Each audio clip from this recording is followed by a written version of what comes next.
pour répondre à votre première question, je comprends l'objection de Nathalie Kosciusko qui s'inquiétait de cette disposition. Elle a à la fois, enfin, je suis à la fois d'accord et pas d'accord avec cette position. Elle a raison dans le sens où, et je suis d'accord avec elle, l'esprit même de l'élection présidentielle, puisque nous parlons de l'élection présidentielle quand on parle de la primaire, c'est d'être capable de rassembler au-delà de son camp. Et donc, je ne vois pas pourquoi il serait illégitime par principe d'aller chercher des soutiens en dehors de son propre camp.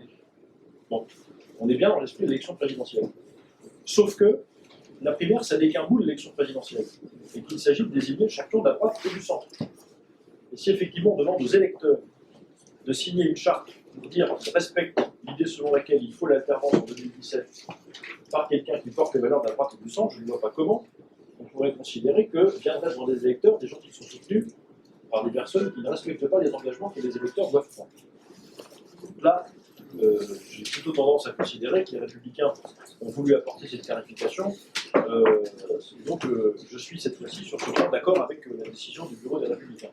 Cela étant dit, si derrière votre question, vous ne m'avez pas posé, mais j'y réponds quand même, Nathalie Kosciusko-Morizet, il pourrait y voir une certaine forme de mauvaise manière dirigée directement contre elle, je ne peux pas m'empêcher de penser que vous avez un peu raison. D'accord.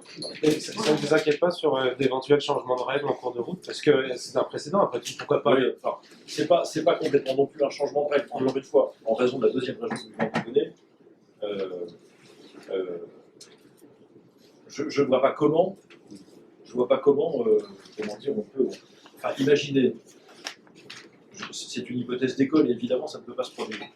Et imaginez, pardon, le trouble, on en survivrait tous, mais enfin quand même, le trouble que provoquerait le fait d'un candidat qui récupère 35 signatures de gauche pour venir à la primaire de la droite et du centre. Bah, ça pourrait être rigolo, ça nous ferait travailler un peu, on verrait souvent, enfin bon, on en parlerait très régulièrement, c'est très intéressant, on fait quelque chose de baroque. Ouais, qu'est-ce que ça veut dire? Ça veut dire qu'il faudrait rentrer dans une mécanique de proportion maximum avec des seuils. Non, je crois que soit c'est possible, soit c'est pas possible. L'esprit de l'élection présidentielle réclamerait que ça fût possible. L'organisation de la primaire implique que ça ne le soit pas. Voilà, ça, je pense que c'est ça qui est, c'est d'une certaine manière cohérent avec les primaires. Donc ça n'est pas tout à fait cohérent avec l'institution de la 5e République. Mais la primaire elle-même n'est pas nécessaire.